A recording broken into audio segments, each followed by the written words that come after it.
감사합니다. 축복합니다. 감사합니다. 감사합니다. 무더운 장마철도 지나고 이제 본격적인 무더운 날씨가 시작되고 있는데 영적으로 지치지 않고 강건해지는 그런 시간 되시기를 소원합니다.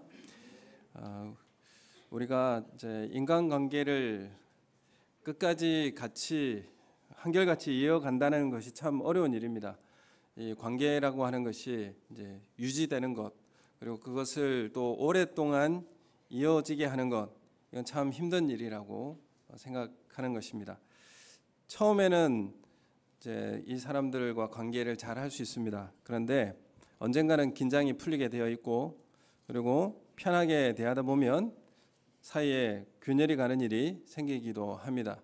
우리는 어떻게 우리 교회 공동체의 관계를 또 오랫동안 유지하고 이제 그런 관계를 유지할 수 있을까에 대한, 그리고 빌립보서에 대한 주제가 몇 가지가 있는데 그 중에도 교회의 하나됨을 추구하는 이것을 최고의 가치로 말씀을 하고 있습니다.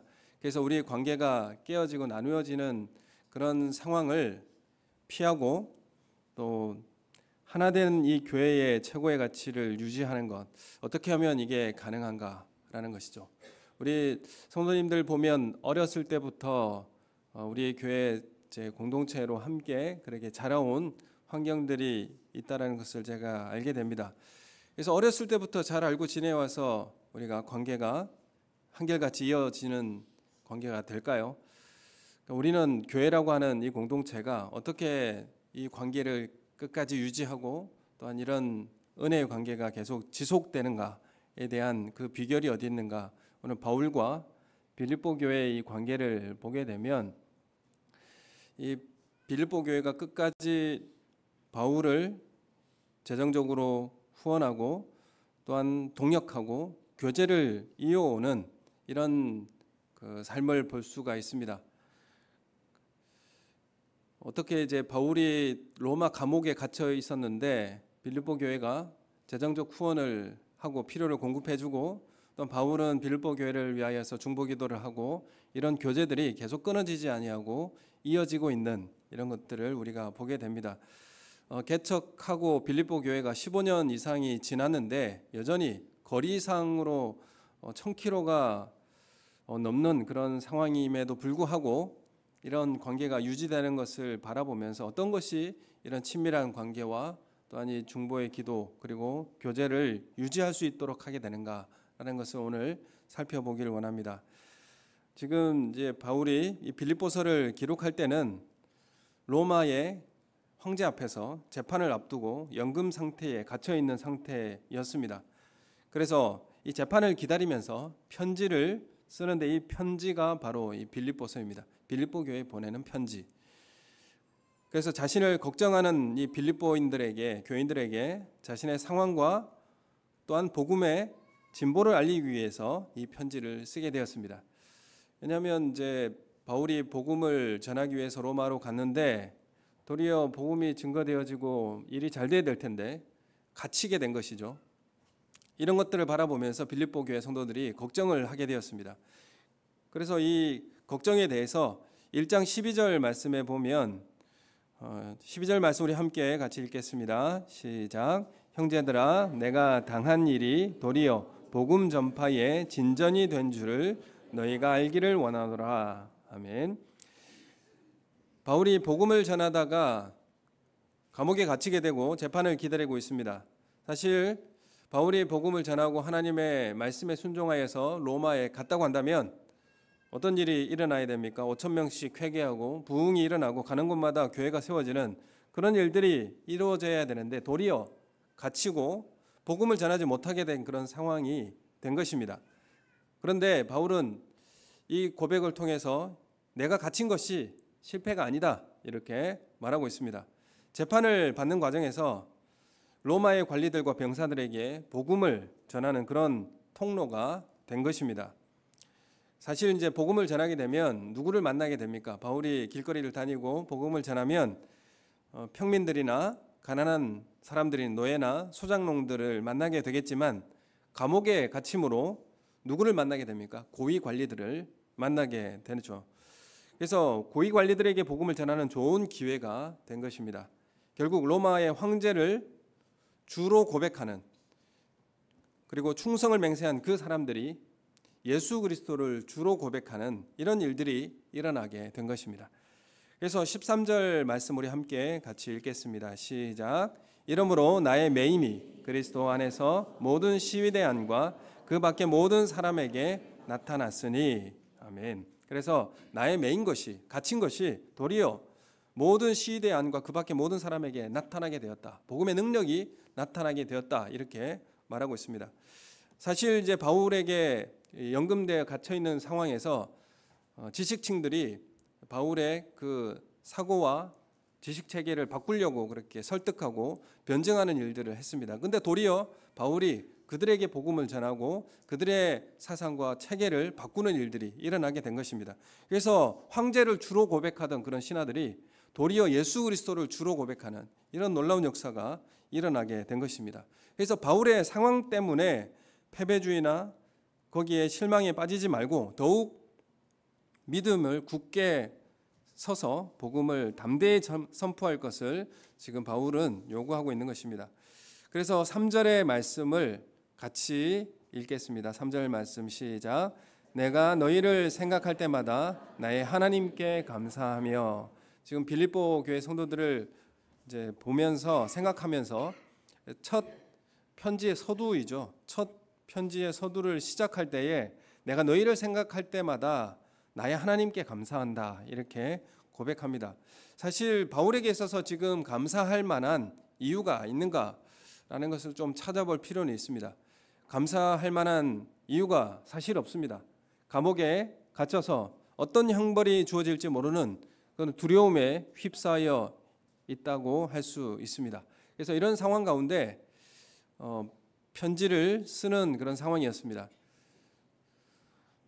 그 바울이 기질이 이제 담즙질인 것 같은데 이러한 사람의 의지가 대부분 담즙질이신가요?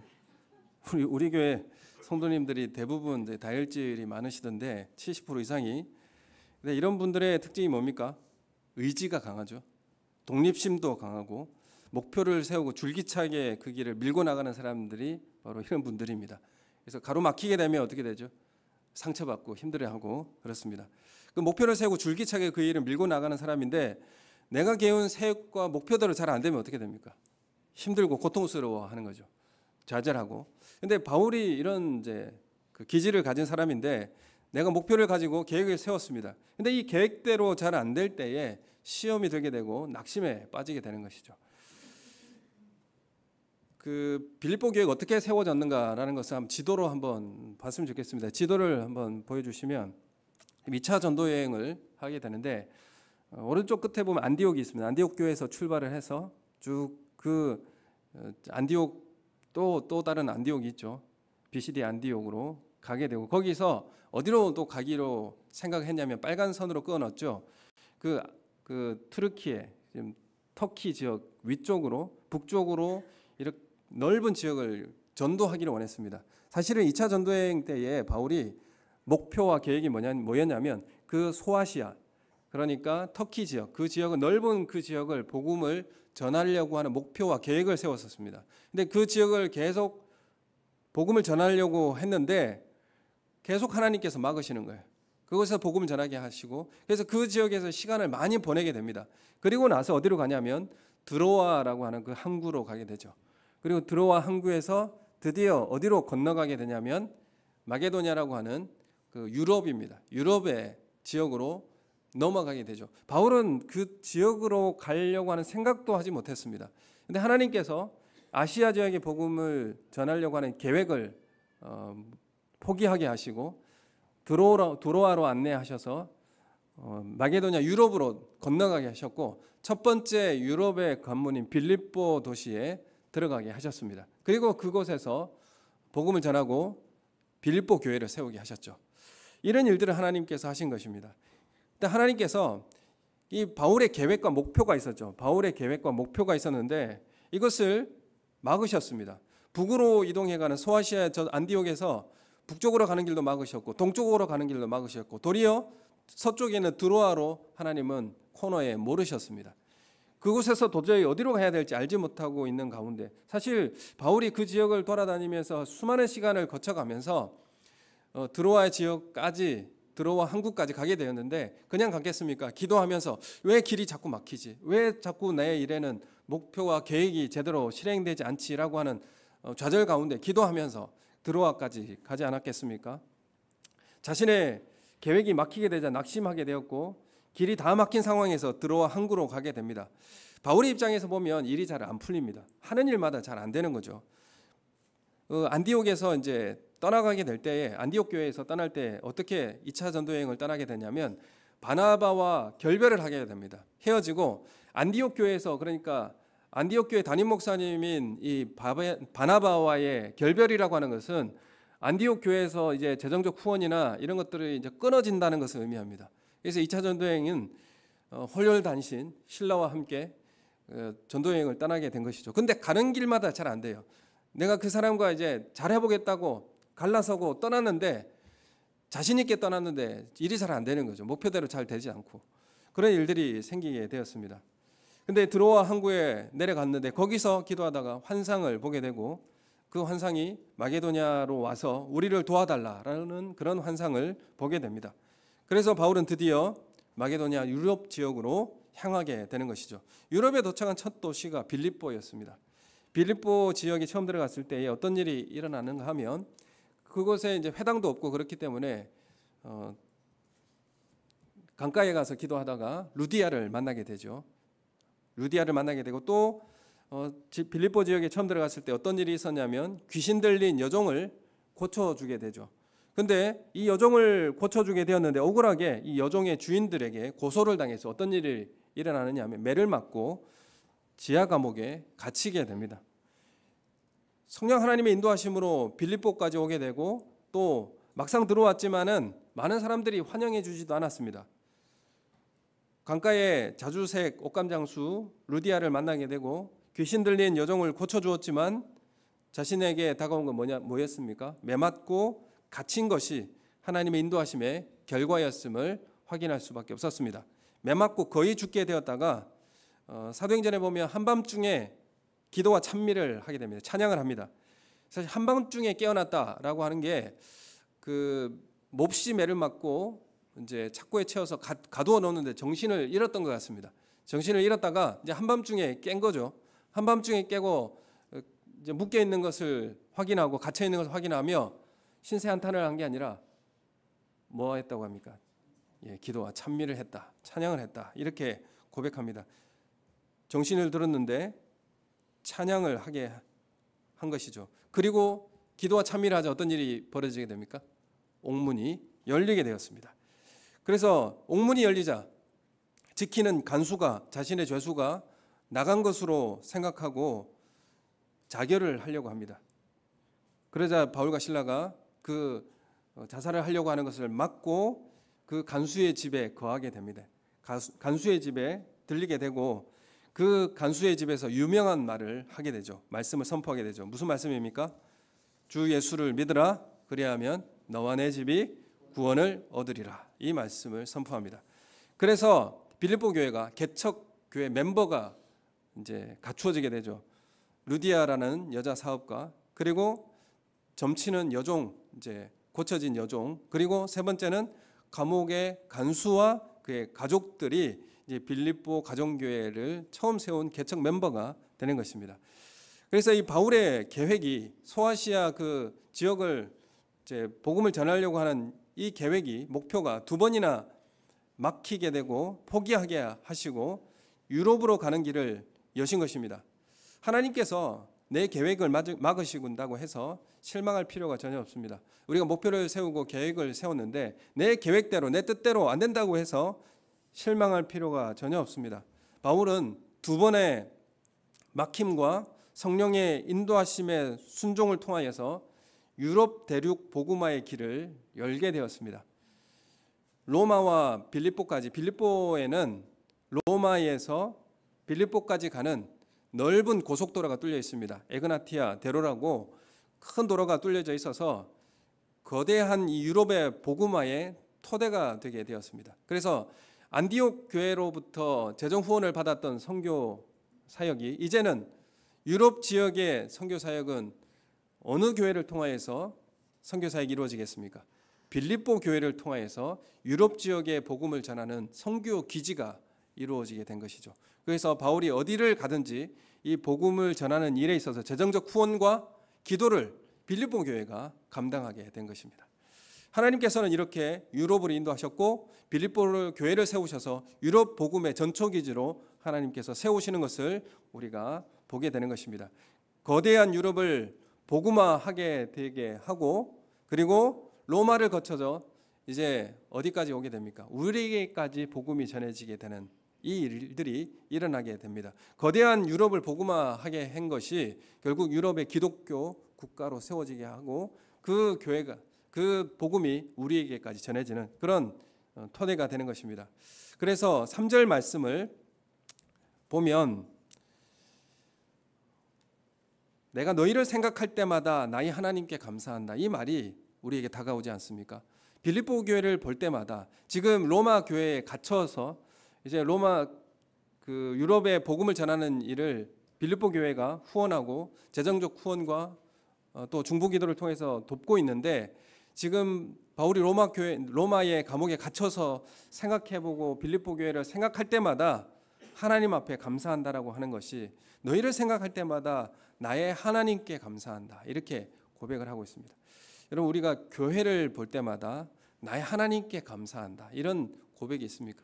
교회를 이곳에 교회를 세우신 하나님 때문에 나의 하나님께 감사한다 이런 고백을 말하고 있는 것입니다. 처음 이 고난 가운데 빌립보 교회를 세우게 하시고 인도하신 것을 생각하면 생각할수록 나와 동행하신 하나님의 놀라운 역사가 크기 때문에 감사할 수밖에 없다는 것입니다.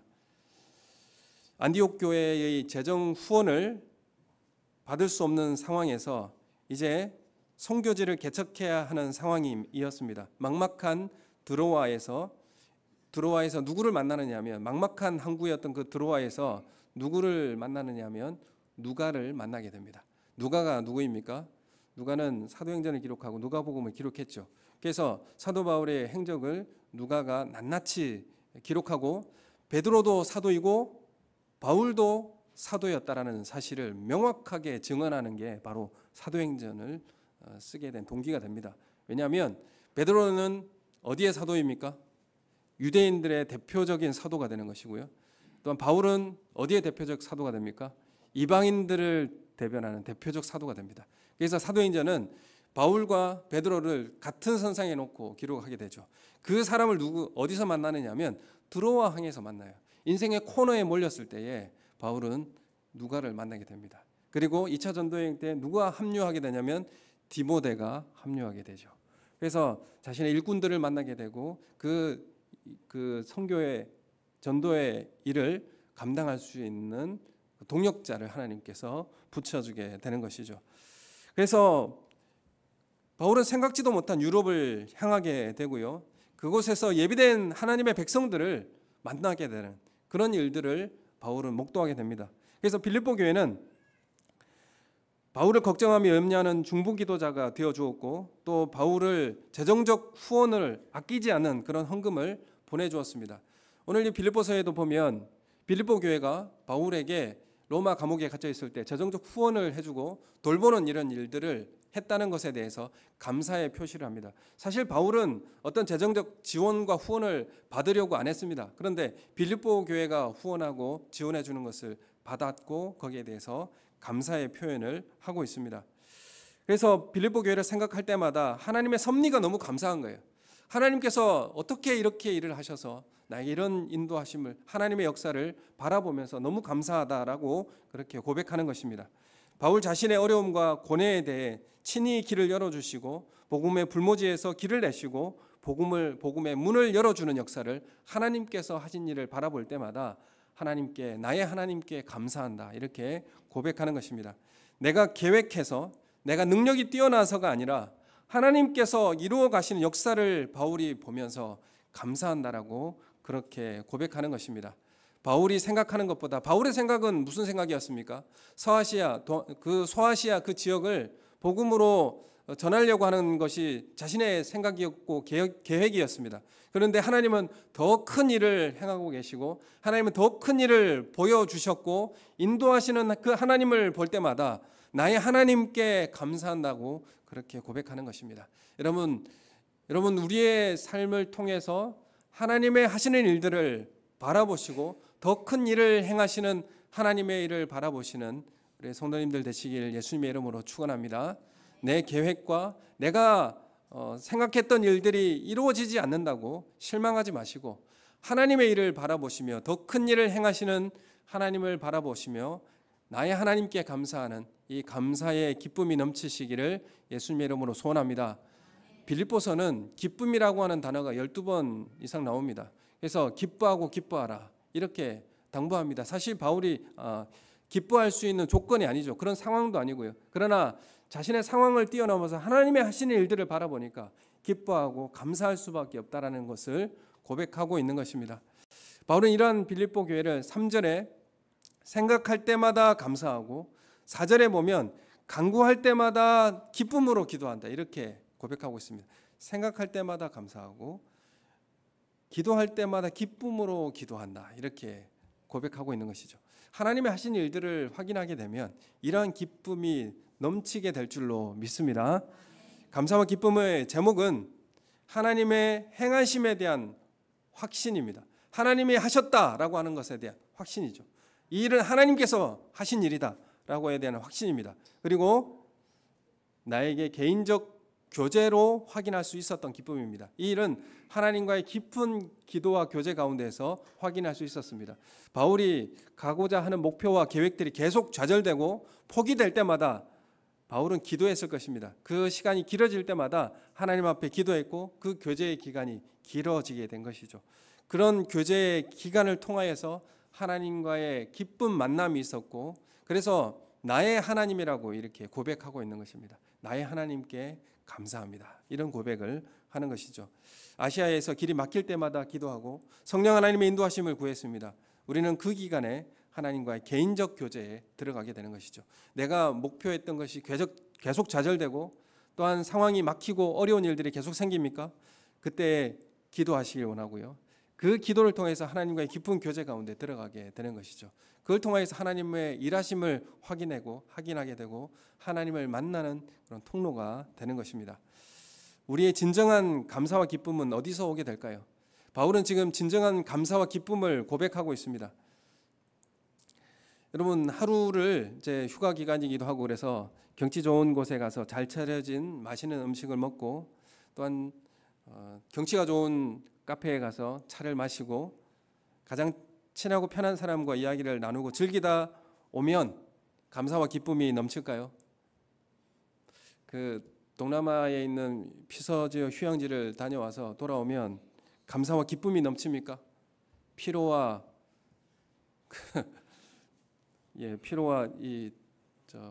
피곤함이 몰려오지 않습니까?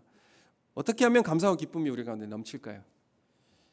바울이 아테네에 들린 적이 있습니다. 마게도냐에 가서 아테네라고 하는 그 도시에 들리게 됩니다. 그 둘러보고 관광을 했습니다. 바울 서신 어디에도 그 아테네라고 하는 그 지역의 경치와 웅장한 도시를 보면서 기쁨과 감격을 했다라고 말한 곳이 없습니다. 바울이 감사와 기쁨을 고백하는 장면들을 보면 어떤 장면들이냐 하면 고난 가운데 복음을 전하고 매맞고 감옥에 갇히는 이 억울한 일 가운데서도 빌립보에서 하나님의 택하신 백성을 만날 때 기뻐합니다. 그리고 복음의 열매를 확인할 때 기쁨과 감격이 넘친다는 사실을 말씀하고 있습니다. 여러분, 우리가 사역을 하면서 하나님의 택하신 백성을 만나고 복음의 열매를 확인할 때 우리에게 참된 감사와 기쁨을 확인할 수가 있는 것입니다. 이번 유년부 여름 캠프를 제가 말하지 않을 수 없는 게 정말 많은 분들이 도와주셨고 또 찾아와 주셨고 또 우리 장로님 권사님은 휴가를 반납하시고 그 에어컨이 없는 그 식당에서 식사를 준비해 주시고, 제가 유년부 아이들이 이렇게 많이 먹는지 몰랐어요. 80명 정도 계획했는데 90명 이상이 왔고, 그리고 많은 사람들이, 우리 성도님들이 찾아와 주시고 닭강정이 그리고 아이스크림 여러 가지 들러주시고 아이스 커피도 대접해 주시고, 그래서 많은 이제 서울로회의 이제 목사님들하고 선생님들이 영등포 교회를 칭찬하고 또 그 뭐라고 하죠? 칭찬하고 또 감사하게 생각했습니다. 너무 감사하게 생각했습니다. 그래서 우리가 목표하고 계획을 했지만 더 충만하게 채워주신 하나님을 바라보면서 감사와 기쁨이 넘치게 되었습니다. 우리가 휴양지를 가서 그 시간을 보내고 또 보냈다면 그만큼의 감사와 기쁨이 있을까 한번 생각해 보게 됩니다. 그렇다고 휴양지 가지 말라는 말은 아닙니다.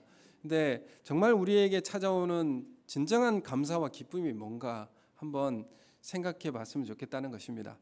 여러분, 내가 시간이 났을 때에, 내가 휴가의 기간이 있을 때에 그 사역을, 또 여름 수련회를, 또한 아니면 수련회에 참석해서 기도회에 참석해서 그 가운데 하나님의 하신 일들을 경험하고 목도할 때에 찾아오는 감사와 기쁨의 이 감격은 다른 세상에서 줄 수 없는 것들로 채워줄 줄로 믿습니다.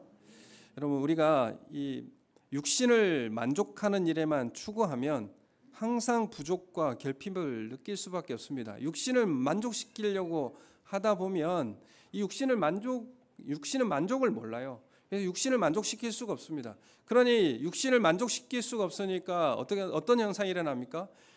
결핍과 부족함이 느낄 수밖에 없습니다. 항상 부족해요. 항상 결핍이 찾아오게 됩니다. 그것은 육신을 만족시키기 위해서만 살기 때문에 항상 찾아오는 결핍입니다. 그래서 결핍을 느끼게 되니까 감사할 수가 없게 되고, 감사할 수 없으니 어떤 일이 벌어집니까? 불평과 비평만이 나오게 되는 것입니다. 교회에 나와서도 마찬가지입니다. 교회에 나와서도 육신의 편안함과 안락함만을 추구하려고 하면 계속 부족과 결핍을 느낄 수밖에 없습니다. 우리 스피커가 좋지요. 제가 처음 교회 왔을 때 스피커 한쪽 우퍼도 나가고 한쪽 고음도 나갔더라고요. 근데 성도님들이 아무런 불편을 느끼지 못해요. 근데 저는 되게 불편하더라고요. 근데 새로 이제 스피커를 2개를 이렇게 놨어요. 엄청 편하게 잘 들리죠. 근데 시간이 지나니까 익숙해져요. 잡음도 들리기도 하고요. 또 약하다는 생각도 들어요. 이 귀가 이 스피커의 소리보다 훨씬 더 고급입니다. 귀가. 왜냐하면 아주 좋은 스피커를 틀어놓는다고 해서 처음은 좋아요. 근데 익숙해지고 이게 만족이 되고 부족해져요. 이게 귀가 더 훨씬 더 고급한 겁니다. 그래서 스피커가 고급하다고 나를 만족시켜 줄 수가 없는 거죠. 이 말은 육신을 만족시키는 것은 아무것도 없습니다. 이 땅에 나를 만족해 줄 수 있는 세상의 만물은 우리 가운데 없습니다. 하나님만이 우리를 만족시켜 줄 수 있고요, 영원한 것만이 우리를 만족시킬 수 있는 것입니다. 그래서 우리는 영원한 것을 추구하는 일에 헌신하고, 그리고 복음의 열매를 확인하고 그 하나님의 일하심을 확인할 때 우리에게 진정한 감사와 기쁨이 거기에서 찾아오게 되는 것이죠. 그래서 교회에 올 때도 왜 우리에게는 주차장이 이렇게 비좁아 이렇게 생각하면 불평과 이제 비평이 더 커지게 되는 거예요. 육신의 만족만을 우리가 추구하다 보면 물론 편리하게 해드리도록 하겠습니다. 그리고 교회에서 이제 에어컨도 잘 나오고 편리하게 차도 잘 마실 수 있도록 하겠습니다. 근데 육체적인 이 만족만을 추구하려고 하다 보면 계속 부족과 결핍을 느낄 수밖에 없습니다. 근데 우리가 어디로 향해야 되느냐? 하나님의 택하신 백성을 만나는 그 일에, 또한 복음의 열매를 확인할 때 찾아오는 그 기쁨과 감격을 추구하는 삶을 살아가시기를 소원합니다. 그때에 내가 너희를 생각할 때마다 나의 하나님께 감사하고, 내가 기도할 때마다 기쁨으로 하나님 앞에 간구한다. 이렇게 그 상황을 뛰어넘는 감사와 기쁨이 넘치게 될 줄로 믿습니다. 그래서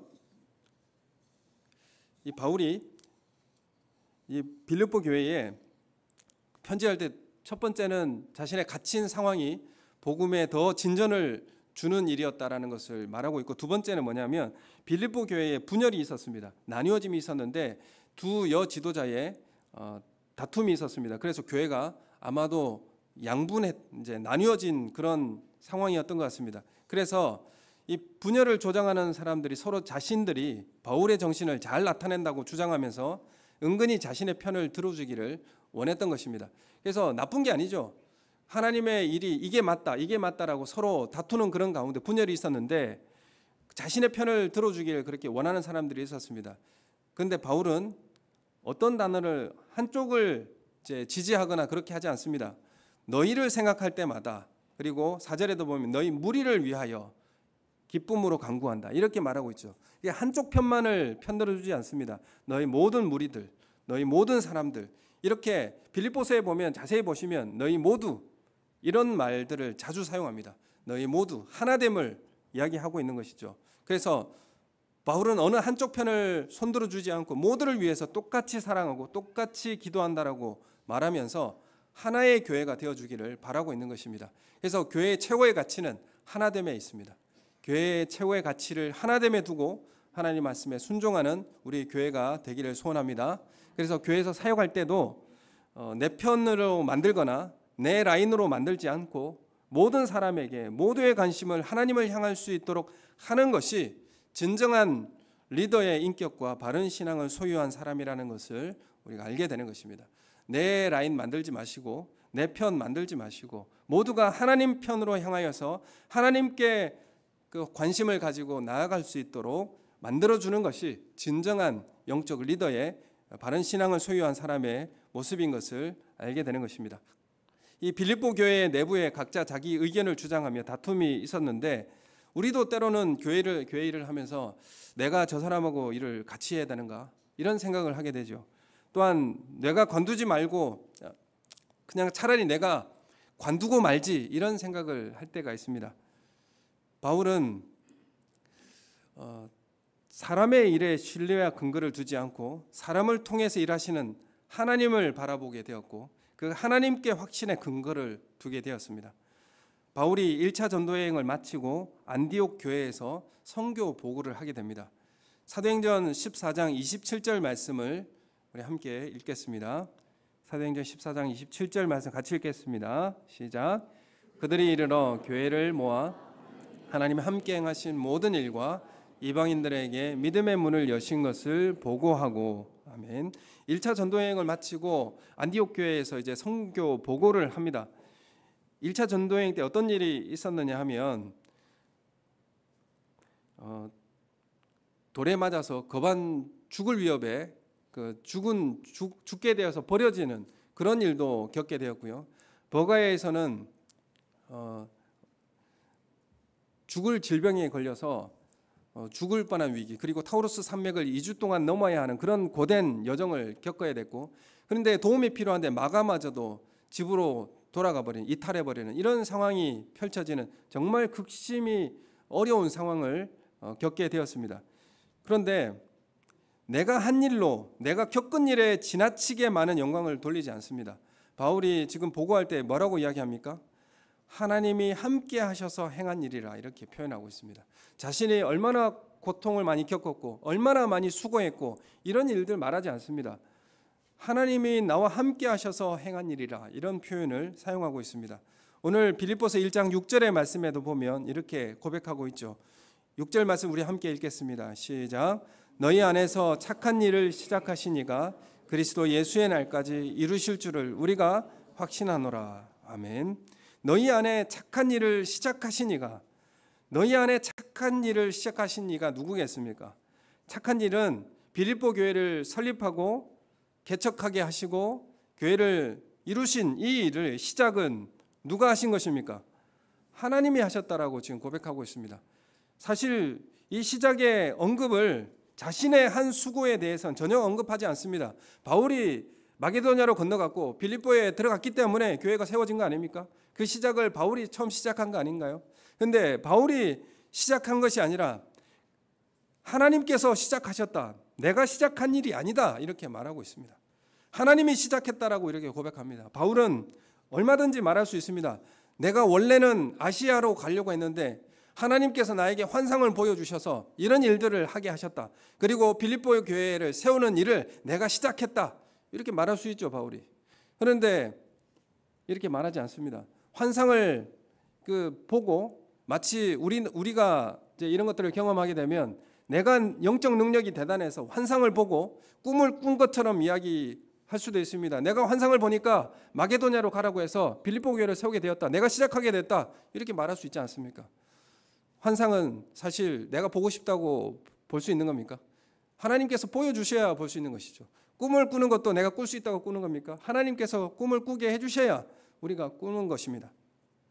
빌립보 교회가 처음 바울을 만나서 교제를 시작하고 줄곧 재정적 후원과 기도로 함께하였습니다. 이 빌립보 교회가 세워진 이 착한 일을 시작하신 이가 하나님이시다. 이런 고백을 하나님 앞에 하고 있습니다. 우리가 정말 교회에서 사역을 열심히 하고 그리고 그 교회에서 힘에 지나도록 그렇게 재정적 후원도 하고 몸으로 열심히 헌신하는 일들을 하게 됩니다. 그런데 이 일을 통하여서 하나님께서 하셨다라고 고백하고 모든 일들을 하나님께로 향할 수 있도록 인도하시는 그런 은혜가 있기를 예수님의 이름으로 축원합니다. 이 일을 통해서 내 라인으로 만들지 말고 내 편으로 만들지 아니하고 모두를 하나 되게 만들어서 하나님께로 이 모든 일들을 알게 하고 하나님을 경험하게 만드는 이 일로 사역을 마무리하는 이런 고백이 우리 가운데 넘치시기를 소원합니다. 그래서 바울이 이 로마 감옥에 갇혀서 고통을 받을 때 빌립보 교회는 기도로 함께 해주었고 재정적 후원을 해주었고 필요한 것들을 채워주었습니다. 계속적으로 보내주었습니다. 이런 빌립보 교회가 바울 사도에게 그 재정적 후원과 기도를 하고 끝까지 돌보아준 이 교제와 관계가 유지되었던 것처럼 여러분 우리가 이런 교제와 관계가 유지되는 것은 어떤 이유입니까? 그것은 인간관계의 정으로만 이어진 관계가 아니라는 것을 우리가 알게 되는 것이죠. 하나님의 일하심이 명확하게 확인하게 되고 복음의 열매를 바라보게 될 때에 우리의 교제와 하나님을 하나됨을 우리의 교제가 긴밀해지고 우리가 하나됨을 경험하게 되는 것입니다. 우리의 친밀함은 거기에서 나오는 것입니다. 우리의 사역을 할 때마다 하나님의 하신 일을 경험하게 되고 또 복음의 열매가 나타날 때 그때 우리는 하나됨을 경험하게 되는 것입니다. 바울과 빌립보 교회와의 이 복음에 대한 협력과 그에 대한 교제가 끊어지지 않는 이유는 주님의 십자가 사랑으로 맺어진 성도의 교제가 끝까지 이어지는 것입니다. 예수 그리스도의 십자가의 피를 나눈 뜨거운 형제 자매의 끈으로 하나된 교회가 우리 교회도 이어지기를 예수님의 이름으로 축원합니다. 그럼 우리 교회가 교육부를 방문하고 또 자신의 시간을 내어서 재정적으로 삶을 주면서 헌신하는 것은 뭐 내 라인으로 만들려고 하는 것도 아니지 않습니까? 그리고 이것을 내 자랑과 내 어떤 업적으로 그렇게 자랑하려고 하는 것이 아니지 않습니까? 여러분 이 모든 것이 하나님의 하신 일을 나타내고 또 그 하나님의 하신 일들을 확인하며 복음의 열매를 바라보며 감사하고 기뻐할 수 있는 우리 교회가 되기를 소원합니다. 그런 분들이 있기 때문에 하나님의 역사가 우리 가운데 나타나지 않겠습니까? 그런 복음의 열매들이 우리 가운데 나타나지 않겠습니까? 저는 아이들이 그 음식을 준비했는데 그 음식을 다 먹더라고요. 아침밥을 그렇게 다 먹는 아이들은 제가 처음 봤습니다. 정말 맛있게 아침밥을 2번, 3번 갖다 먹는 아이들도 있고 그렇게 열심히 먹고 열심히 기도하고 열심히 찬양하고 헌신해 준 우리 교사 선생님들 무더운 여름 가운데서 열심히 헌신해 주시고 또한 재정적 후원과 그 휴가 기간에도 먼 거리 마다하지 아니하고 참여해 주시고 또 기도해 주시고 후원해 주신 모든 성도들께 감사를 드립니다. 그리고 이 일을 이루신 하나님께 영광을 돌려드리고 우리의 하는 모든 일들 가운데 복음의 열매들이 맺혀지는 그런 일들로 인하여 하나님께 감사하는 우리 교회가 되시기를 예수님의 이름으로 축원합니다. 우리 함께 기도하겠습니다.